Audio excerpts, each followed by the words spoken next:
Eu entrei a militar no BNG no ano 2009, despois duns cantos anos de simpatizante, e fíxeno porque na miña familia sempre se inculcou esa idea da militancia nas causas xustas, de loitar polo que crees e quen representa a loita polas causas xustas en Galiza é precisamente o BNG. Vexo o BNG hoxe con moito optimismo, con moita ilusión e, sobre todo, con moita responsabilidade. Creo que estamos vivindo un momento moi potente, creo que contamos cun apoio social moi grande, cada vez máis xente confía no nacionalismo para representar os intereses nosos colectivos do pobo galego e creo que esa é unha gran responsabilidade, pero creo que lle estamos facendo fronte.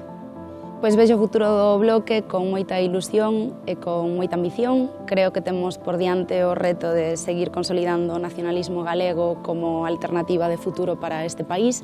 Creo que estamos traballando arreo para facelo realidade e para adiante.